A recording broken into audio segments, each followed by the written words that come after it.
Hello and welcome back to Off-Season Outlook. Today we're going to be going over what the Cowboys should do in the draft with picks 12 and 20 in the first round. It's going to be defense, a lot of defense. Cowboys rated 28th PFF rated defense, 9th rated offense.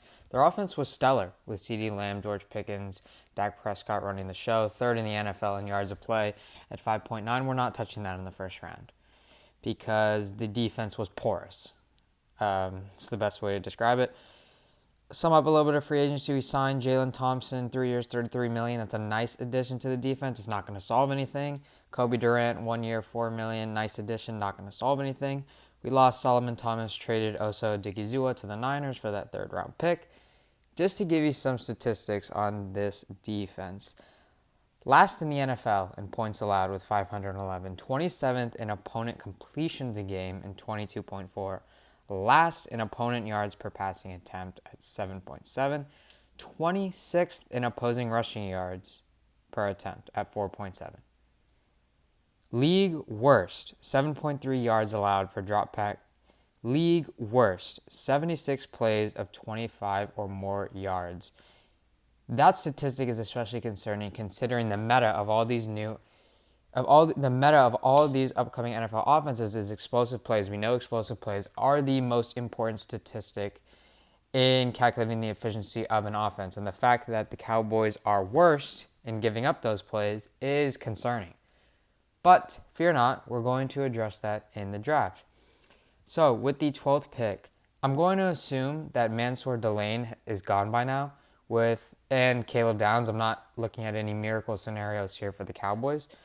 I feel like Delane will be picked by either the Commanders, Bengals, Chiefs, Saints. They all have corner needs. They all pick ahead of the Cowboys. So I'm assuming he's gone. But that's okay because I feel very good selecting Jermon McCoy at pick 12. I know there's a lot of concerns surrounding him and his torn ACL, and he didn't show up at the combine, and he hasn't done any drills, and he's kind of been radio silent. I know Todd McShay talked about how he has a difficult agent that's making it difficult for some general managers to get information. Look, he has a March 31st pro day in Tennessee. I think he'll come out. He'll show out. I'm not concerned. He's only 20 years old. I'm not concerned about the health aspect of it all. His 2024 campaign, he had an 89.6 coverage man grade, 86.5 zone coverage grade. He's 6 feet tall, 188 pounds with a 77-inch wingspan. He only allowed one touchdown in 640 snaps at Tennessee. And just to get into his background a little bit, he was recruited as a wide receiver to Oregon State from White House High School in Texas, same high school as Patrick Mahomes, if that's worth anything. He caught 57 balls for 784 yards in high school. So he has these wide receiver instincts that really show up in his film, especially in that 2024 play in the red zone where it was a red zone play where they threw a back kind of like a fade to Ryan Williams in the right end of the end zone, and he just tracked the ball the entire way. I mean, he might as well have been the wide receiver running that route. Christian Parker, the new DC that was hired by the Cowboys, is coming over from Philly where he developed great corners like Cooper DeJean and Kenyon Mitchell. I trust him to get the most out of Jermon McCoy. He's got great ball skills. He had 6 pass breakups and 4 interceptions in that 24 campaign. He does get beat sometimes, but I think that's more discipline issues, and he does have recovery speed. He's also a very physical defender with a 78.8 run defensive grade and 79 tackle grade. He's a plug-and-play player. I know he missed that year. There are those concerns, but I think Christian Parker is going to do an amazing job with his development, and he's going to be awesome for this roster. Now, looking towards pick 20, a very popular pick here is CJ Allen out of Georgia. People love to make this pick because the Cowboys are so depleted at linebacker, and they missed out on the Nakobe Dean sweepstakes. They didn't sign Devin Lloyd. They missed out on the Quay Walker sweepstakes. So people just want to take the easy pick. CJ Allen, he's the only linebacker that's going to be available there. Sonny Styles obviously is going to go and be a top 5 pick. I'm not sold on CJ Allen, and I don't want to forfeit possibly more talented players just because he fills the positional need. I feel like that's a slippery slope when you get into drafting for positional need. CJ Allen, he's only 6'1". He had a 55.5 coverage grade, 67.7 pass rush grade. I know they wouldn't be looking at him to rush the passer. He would just be paired with Demarion Overshown.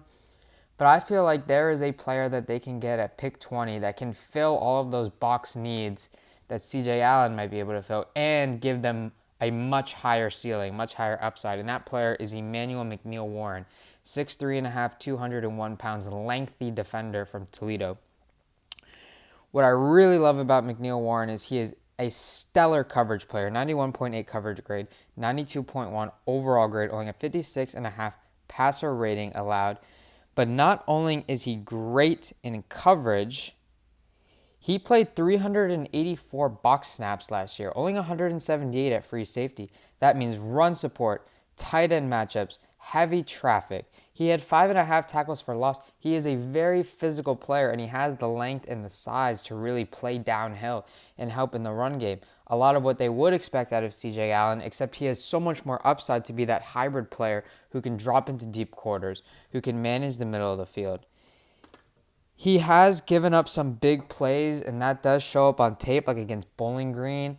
But I feel like these are really discipline issues, not processing. And again, harping back onto the Christian Parker signing. Christian Parker coming in as DC. He likes Toledo corners. He had Quinyon Mitchell. Quinyon Mitchell teammates with Emmanuel McNeil-Warren for, I believe, a year or two. I trust him to develop these guys. I trust him to get the most out of these guys. Emmanuel McNeil-Warren, a lot of people expected him to blow up the combine just because he does look like a freaky athlete on the field. He didn't. He had a 4.5, 240. I'm not concerned. It checks all the boxes. Dylan Thieneman had a much better combine, and I think that's going to play him into a top 15 pick. Thieneman still is my number one safety, but I feel like it's a lot closer than people like to realize. Kyle Hamilton only ran a 4.59. I know people always throw the Kyle Hamilton comparison out there, and it's not really fair. But listen, EMC did not have a crazy combine, but he checked all the boxes, and that's all you really need to do when you have film as great as he does. Christian Parker likes big safeties. He worked with Justin Simmons with Denver, obviously the Eagles, Quinyon Mitchell, and that Reed Blankenship, that secondary.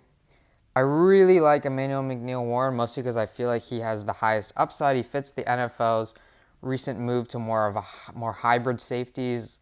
Think Derwin James, Nick Emanwari. I feel like with these two picks, you're going very high upside.